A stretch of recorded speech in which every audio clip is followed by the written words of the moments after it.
Welcome to the Practice Podcast, a show created by lawyers to help lawyers in life and business without all the complicated lawyer language. Let's welcome Bast Amron founders and your hosts, Jeff Bast and Brett Amron. This is Brett Amron. Welcome to the Practice Podcast. And I am Jeff Bast. Welcome. Hello, Brett.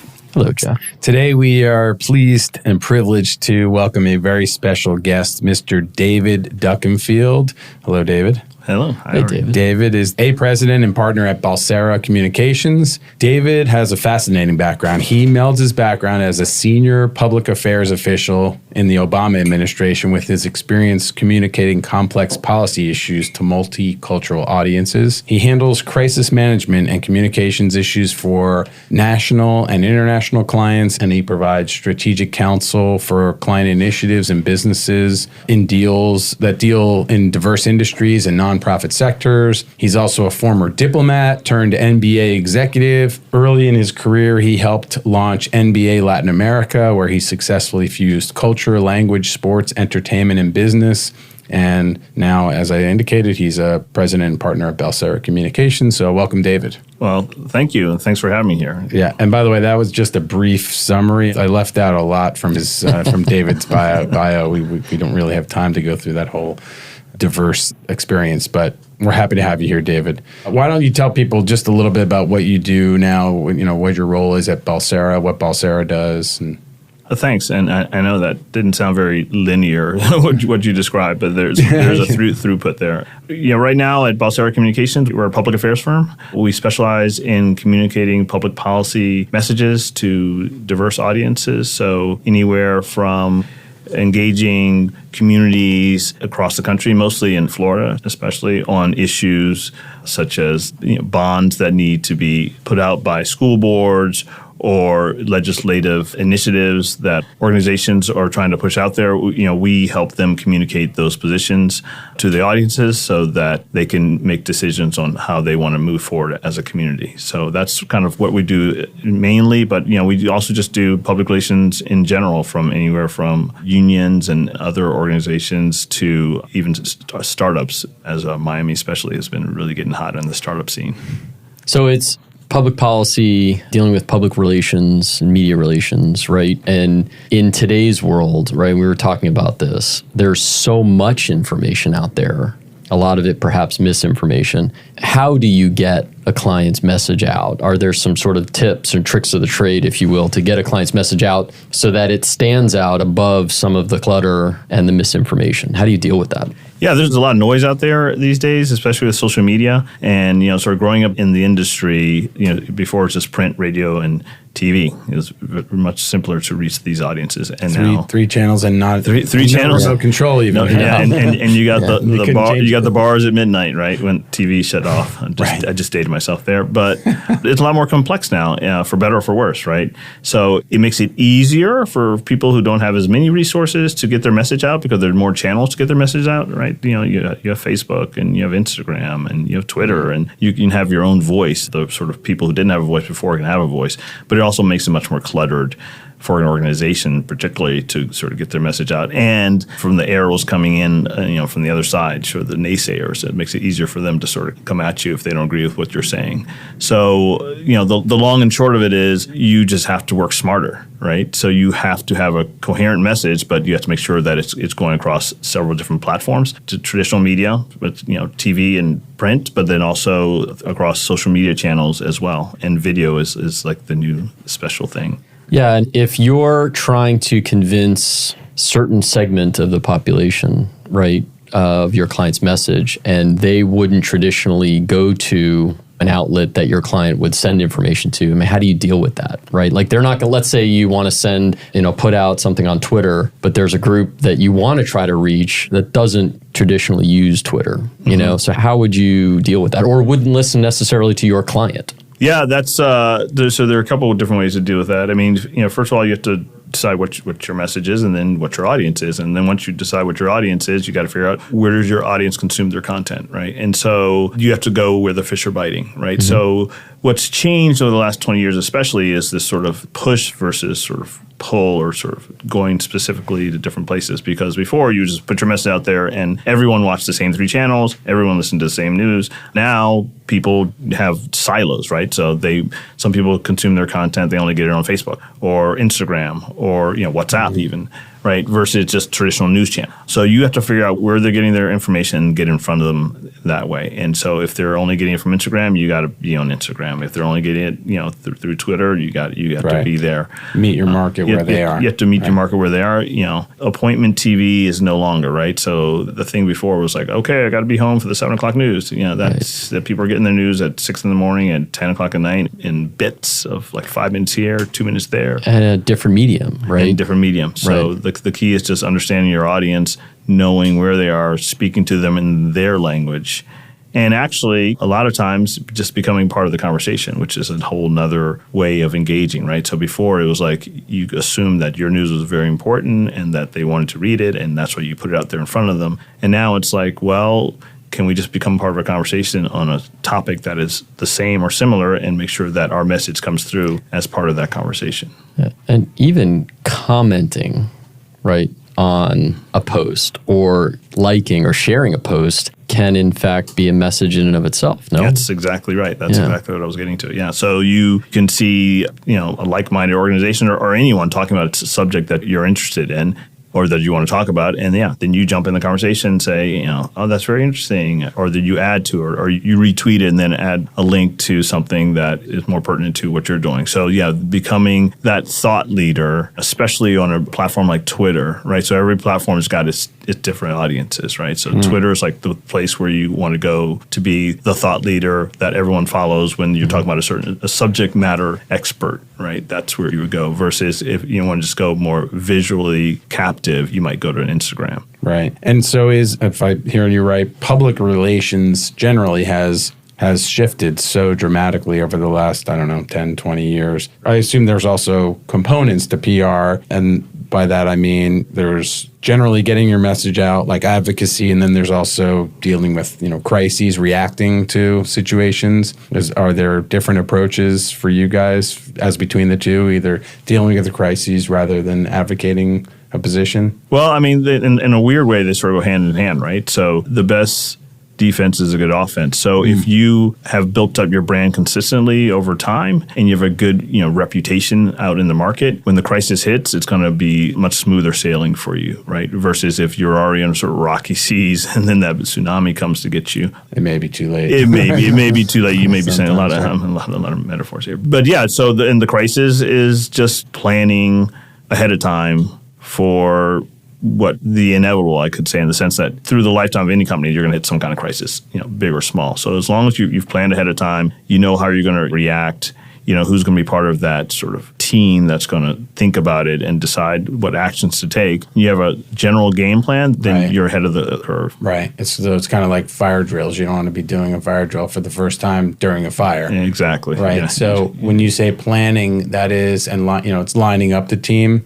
including someone like you, before there's a crisis. Yeah, is make sure you have your internal team set. So if it's the CEO, and maybe the head of comms, HR, marketing folks, all in a room who are going to make the CFO usually are going to make those big decisions. And then outside counsel, who are your lawyers and your communications folks. And maybe have different ones lined up for depending on what the crisis is. Outside counsel usually specializes. So a lot of our audience is lawyers, and I think generally lawyers tend to handle problems on their own, deal with the media, answer questions, and are focused on how to handle a crisis in the way that, they've done in the past. But when does a lawyer know that, or when should a lawyer bring in someone like you? Probably every time. Immediately, of course, right? Now and always, right? Yeah, I mean, I think, going back to the theme of the changing landscape in the media world, maybe even 10, 20 years ago, a lawyer maybe could have handled it. Okay, I'll send out a press release and this is what we're going to say and we'll have our talking points and that's it. Now that doesn't quite work because, reputation management a shifty thing. So if a crisis happens, there's just so many different ways for that news to get out there now that you can't really control, and you need an expert who can jump into those different lanes and start putting out those fires, or at least getting your point of view across as quickly as possible. So like if something happens and it pops up on Twitter, and the next thing you know, there's some videos flying around on Facebook, and then you have to be able to get in front of all those. And that's something that, most lawyers aren't experts in, whereas a crisis comm team is. And even saying, like you were saying, even saying no comment.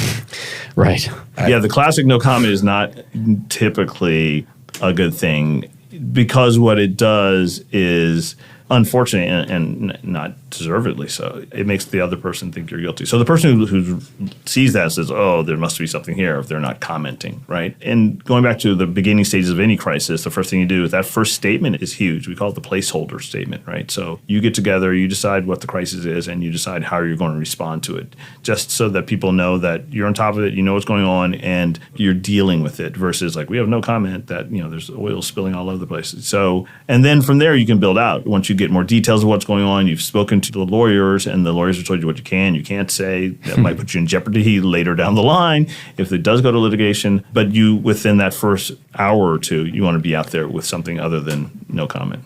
I would imagine that, given what we talked about earlier, which is the amount of information in the outlets, and that has changed over obviously the last 20 years, that it makes your job obviously much harder, but there is a much narrower window to get out in front of things, because things move and spread so quickly. You have to figure out, where is it spreading, right? I mean, at some point, you just say, we assume it's everywhere, and so that we're just going to sort of come up with a plan, assuming that it's everywhere, because how do you stop it? Yeah, that's the good old viral situation. That's not good at all. A lot of times, when something sort of goes viral, how do you pull that back? And the answer is, when the genie's out of the bottle, a lot of times it's out of the bottle. One thing you can do is have a sort of team of surrogate spokespersons for you who are ready to jump in if something like this happens, right? So like, it's not just you also have people who can voice for you in different outlets, and you'll see that a lot, especially in government. When a crisis hits, all of a sudden on the airways, they'll have this secretary this or assistant that, and they're all over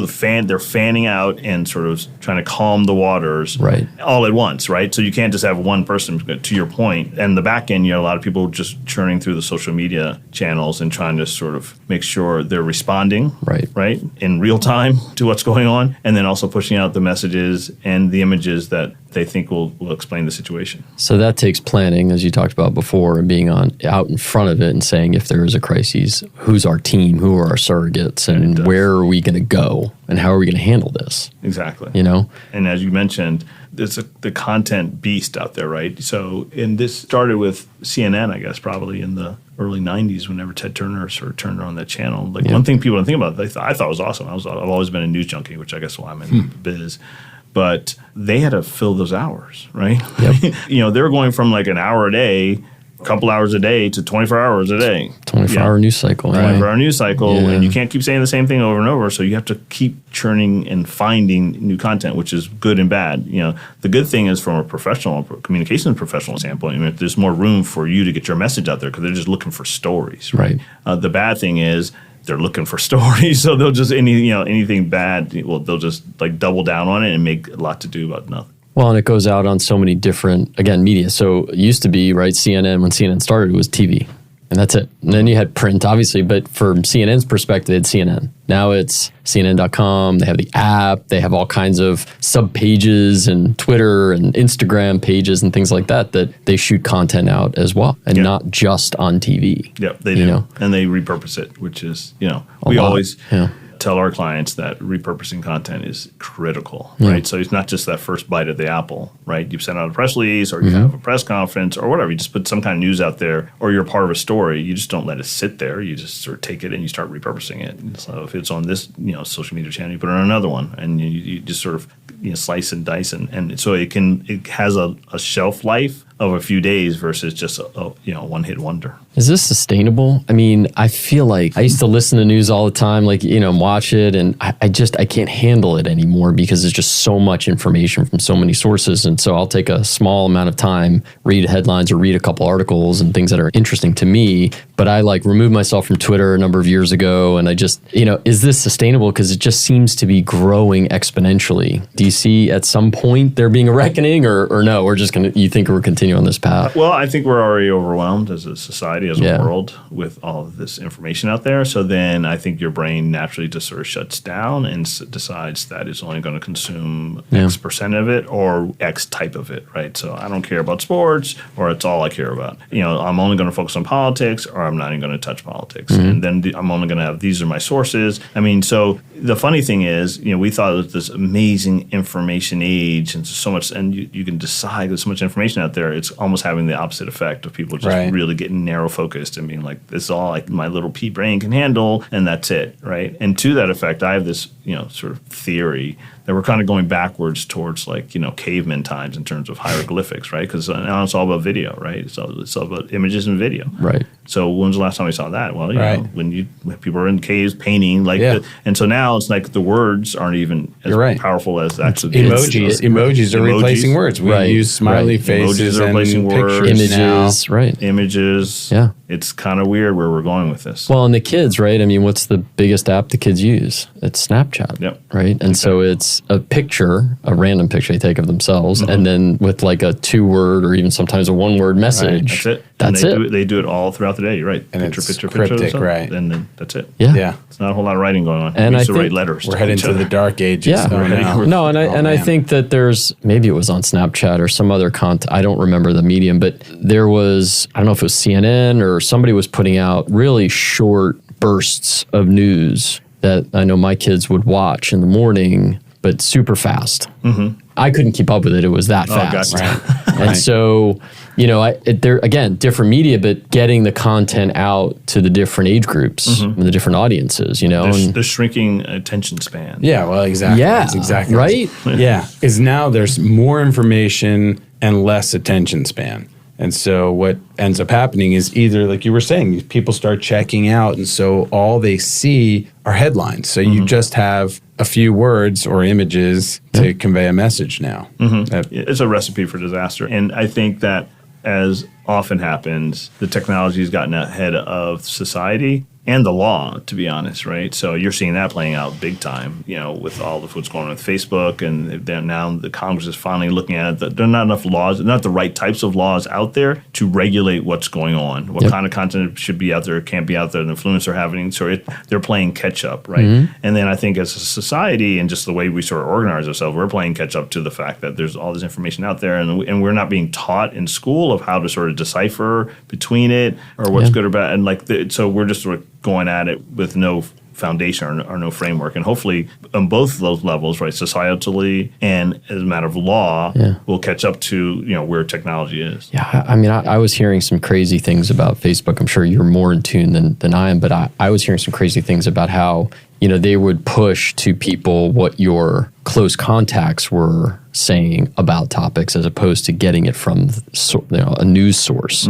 And so that would perpetuate misinformation. Or I agree with you, there's got to be some accountability and some legislation. It's got to catch up to it. But I mean, how do we rein this in? Like you said, is it society all of a sudden just says, okay, we're done? Like, is it a market thing or is it a legislative thing? No, I think it's a government thing. I mean, I think it's like sort of Standard Oil back in whenever, in the early 1900s, where they just had to come in and say, okay, you guys cannot have this huge vertically integrated company that just owns everything. We have to break you up. And I think that's the role of government when they have to come in and say, okay, we have to put some kind of rules around this, right? And, it's a free market, but you can't do it to the detriment of society, right? And to your point, what you're talking about is like what Facebook and other companies have figured out is like negative news or information drives more engagement. So the picture of little Johnny, it's great, but like if you piss somebody off or your friend off, then they want to learn more and more and more. And so back in the day when Facebook started, you had a chronological list of sort of postings of your friends. That's no longer. You're getting fed content of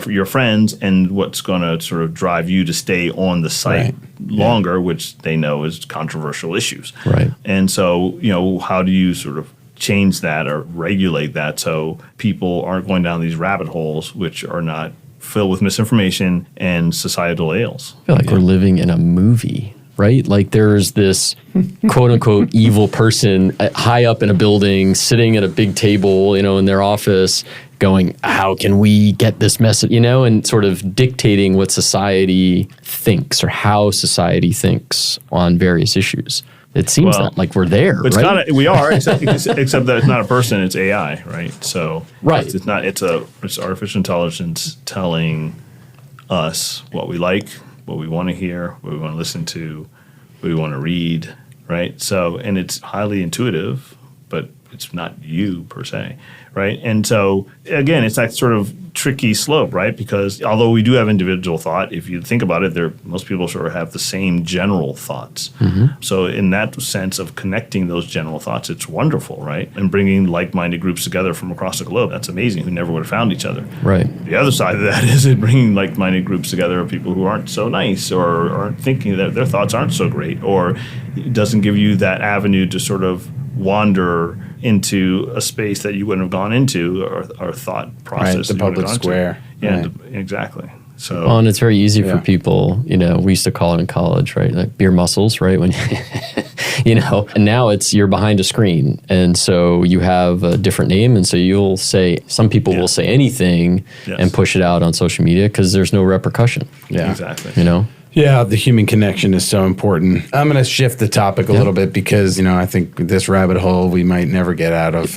Unfortunately, I don't think we'll solve it on this episode. But you deal with, David, crises, and I imagine you get phone calls all the time when the company is on proverbial fire. Hopefully they're not on literal fire. How do you keep your cool? Because that's your job is, right, to keep everybody's cool and convey a consistent, craft a message and then convey a consistent message. I mean, how do you where's your cool factor come from? Well, I think you have to have that disposition, to be honest. You do, which you do. To do this. And you touched on something that's very important. There's a psychological factor to this that no one ever sort of talks about. So everybody talks about, okay, you have to be planning, you have to be ahead of it, you have to know what you're going to do, put your team together, get the message out. There's a huge psychological factor when you're dealing with people who sometimes is an existential crisis, right, for their company at least, or for their livelihood. And, that there's a lot of endorphins flying around and adrenaline, and which doesn't make you think clearly as the person in the crisis or the group in the crisis. So as an outside counsel, you have to come in and sort of be the voice of reason. You have to figure out who the different actors are, what their different pain points are, or what their sort of psychological profile is, to be, really honest, and figure out how you can work through that to get to the best outcome. So there's an art and science. In life, it's all about art and science. So the art piece of this is psychologically, how do you work people through it, and then how do you come up with an artful message to get through it. And then the science piece is just the mechanics of it, right? So how, what outlets we're going to do, what kind of interviews we're going to do, what exactly. So there's a mechanical piece to it, but you have to have both to be successful. It's very similar to what we do. As you were saying, it's very similar to lawyers, right? We come in to take the emotion out of it because we weren't directly involved, right? Like just like you get brought into, let's say, a crisis situation, you're being brought in as the professional. You're not directly involved in the crisis situation. It's the company or an individual at a particular company or a public entity, if whatever your client is, right? And, so we're brought in that situation too. And our job is to take the emotion away and make strategic, well thought out decisions, and to give advice to our client to make those decisions and pull the emotion out of it, right? Yeah, the difference is we have a more, I think, narrow focus, because typically if it's a litigation matter, we're focused on, okay, there's this lawsuit and our message is being conveyed to either a judge or a jury or the other side or some combination of that. Whereas, your approach is, and that's why I think most lawyers really need a PR person, someone with your expertise, and may not know it because we have a specific agenda and yours is very different. We're convincing a judge or a jury. You're convincing basically everybody in the world. Court of public opinion, as we say. Yeah. And sometimes that's where cases or decisions are tried. Right? Yeah. And to that point, in the public affairs world, that is one of the tools we use, right? So if you are working on an issue for a company that, they're trying to get through, or maybe even a referendum that needs to be passed, you not only talk to, a lot of people think you just talk to the individuals, right? You talk to the lawyer, you talk to the judge, or you talk to the elected officials who are going to make a decision on that resolution, right? But that's lobbying. right? In some sense, whether it's being a lawyer or on the lobbying or sort of both. But there's a whole other aspect to it, which is the public affairs aspect. So what is the community saying about it? What are the pressure points coming from? So if you win in the court of public opinion, if you have people in the community who are saying, this is what I want, this is how I feel, you elected official or, judges you can't sway that way. But them, they're human beings. They live in the same community. They sort of feel the pressure, the way the tide's going in public opinion. That can sway a decision, especially with elected officials. It can sway a decision if they know that their community is 70% behind X thing. Then they'll think twice about trying to go against that. Yeah, and I think that's the importance of having someone with your expertise involved, can't be understated, because hopefully the person we're trying to convince is confined in some way by, the law. So, we're convincing a judge. That judge doesn't make a decision based on whatever they want. They make a decision, hopefully, within the confines of the law. Whereas what you're doing is really there's no guardrails at all whatsoever. And there's a lot of misinformation out there. I think it just makes it much more challenging what you do. No, you're latching onto emotions. Yeah. And driving that with reason, right? So you hit that emotional touch point, but then you also have a reasonable argument that goes along with it that convinces them. And again, it's not just you. It's like you have your thought leaders and your surrogates and community leaders who are actually the voices for you, because if they don't know you, they're not going to trust you. People trust people they know. So you have to find people who are going to speak for you. Now, I'm not sure who anyone trusts anymore. That list is shrinking every day. Yeah. That's unfortunately. But in litigation, you may also be trying to get your adversary, the party on the other side, to do something. And so a great PR campaign may help with that, right? You may not be able to convince a judge if you go to court, right? And the judge may not be swayed by public opinion, but your opponent might, depending on the case, right? So a good PR campaign may be helpful in that regard. Yeah, absolutely. Lawyers, call David Duckenfield now. We're joking, but I really think that, lawyers don't know how to use or know when to use a PR agency. And I would submit that PR experts are underutilized by lawyers. There's some people who can strike that really good balance. My old boss, David Stern, who was the commissioner of the NBA for 30 years, was a lawyer by training. NYU grad, NYU law grad. NYU law That's grad, right. yeah. And was probably one of the most brilliant PR persons I've ever met. He really understood the art of storytelling and packaging what was the NBA as this amazing global. It was more than a sport, right? It was like lifestyle. It was a lifestyle. Yeah, and he really got that. So lawyers can have it both ways. But yeah, but he also built up a good PR team, which I was proud to be a piece of for a bit. Fantastic. Yeah. So, we could go all day on some of these topics. Unfortunately, we only have David for a limited period of time.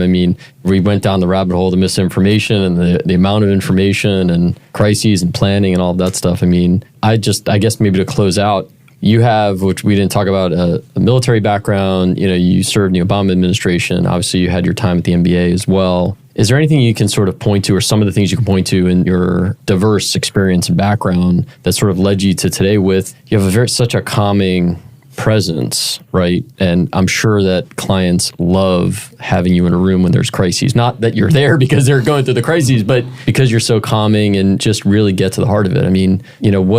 If you can help us sort of understand some of that stuff, it would be great. I'm sure our listeners would really want to know that. The things you pick up along the way, right? So in the Army, when starting off in ROTC, then going into as a military police officer in the DC National Guard, you learn a lot about discipline and perseverance and being organized. And we always described, or my commanders used to always describe war as organized chaos.